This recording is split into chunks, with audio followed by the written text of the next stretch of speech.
This was during the 1990 summer course, when Swami was getting the whole campus ready for the summer course, right, before the summer course started. So there was this one student who joined all the others, and they were getting the campus all cleaned up. They were cleaning the gardens, they were cleaning the lawns, cleaning the university building. So every morning after darshan, they will all go to the university and they will start cleaning the whole place. So one of these boys happens to be related to the Rajmata, right? It was narrated by him. So the Rajmata's house was just next to our college grounds. So when all this work was going on, he thought, okay, I've been working so hard, let me just go slip into my home and have a cold coffee and come. Right? Generally, we're very strict about this. Students cannot leave the campus without permission, even if your parents are staying just nearby.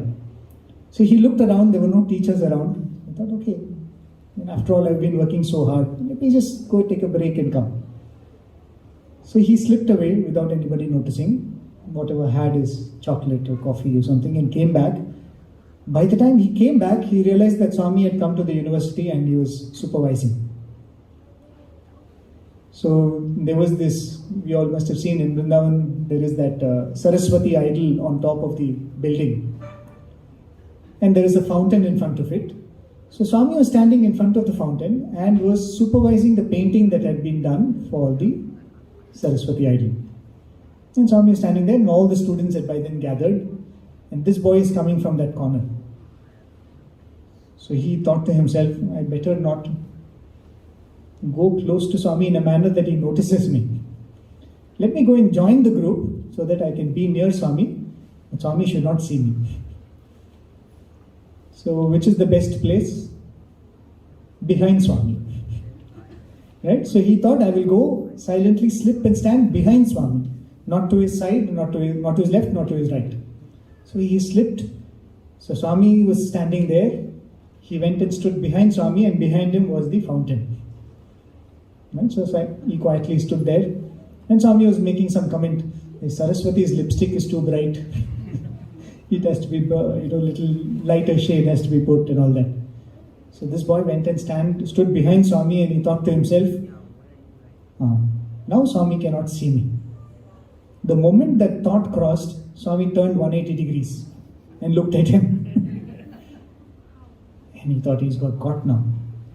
So Swami looked at him and Swami said, bad boy. So you can escape from anyone, you can't escape from Swami. So he said, yes Swami, sorry Swami. And Swami's face became even more harsh, and Swami said, very bad boy. Now he started getting a little doubt. It was not such a bad act after all. But then Swami didn't seem like he was joking. Swami was very upset. Swami turned to the elders. When I say elders, it means the vice chancellor and the registrar. They're all like, we hold them in very high respect. The principal of the campus. Swami turns to all of them and Swami says, this boy, very, very bad boy. So now he's all the more scared. What is Swami hinting at? And then Swami tells this boy, tell them what you have done.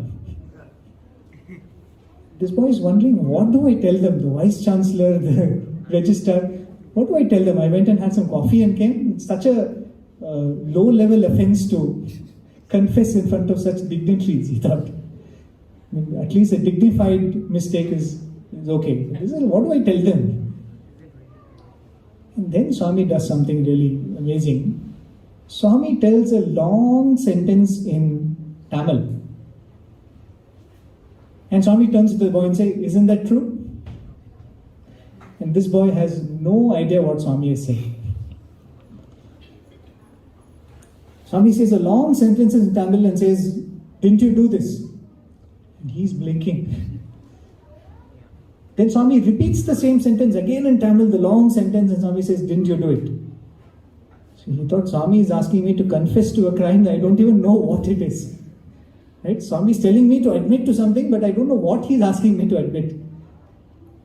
Then again Swami told the same thing in Tamil, and Swami said, isn't it so? Yes, Chepu. So he understood the only thing he is supposed to understand in that is yes, Cheppu, which means say yes. So he said, yes, Swami. Confession.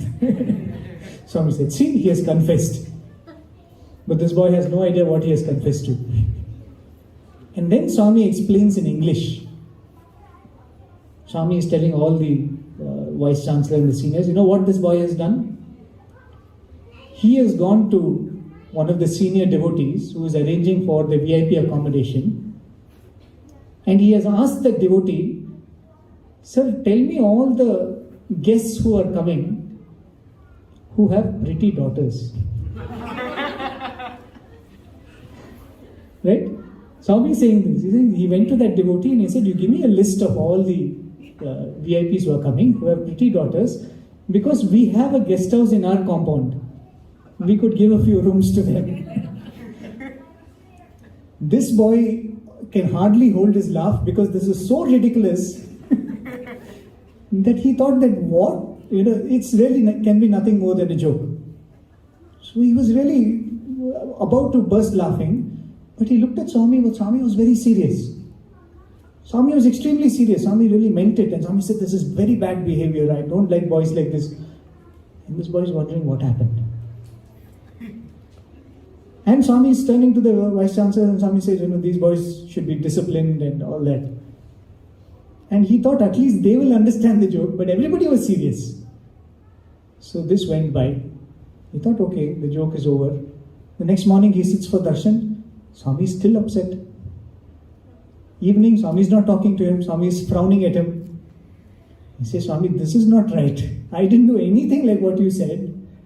But how can you be upset with me for something I have not done? So this goes on for a couple of days. And he goes back to his house one day. In the evening he was going back to his house. Just as he is about to enter the house or coming out of the house, what does he see? That devotee who is making a list of guests, that devotee is coming. So when the devotee comes, the first thing he says, you're here.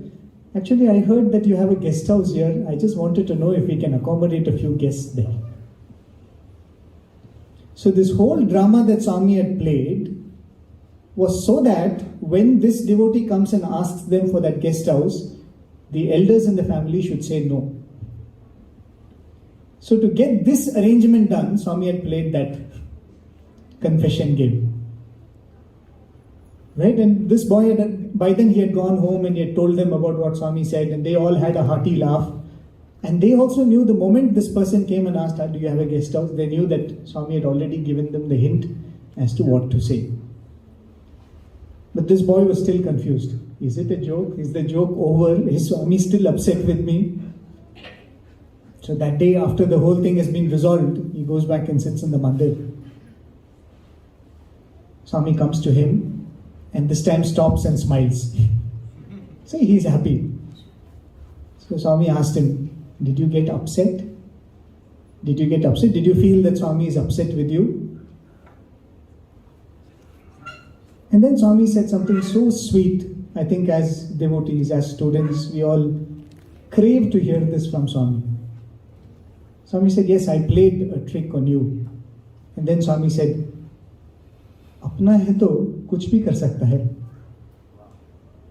He said, because you are mine, I can do anything with you. What a beautiful word to hear from Swami.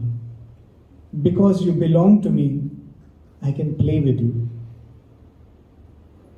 In one of the beautiful padyams that Swami would often say, you all must have heard it, Ananda Balude, Ananda Balude, Ananda Balude, Thanavari Gurtimp Tarali Vache. That same Krishna has come to recognize those people who belong to him. Right? And he says, Ayi Shude Bala Sayi Shudai Tana Gumputo Adkonagavache. He has come to play with his group. He has come to play with those he says that these are mine. I can play with them. I can take liberties with them. We all, as friends, we play tricks on each other, we pull each other's leg. The advantage with Swami is he can do much more than simple tricks, right?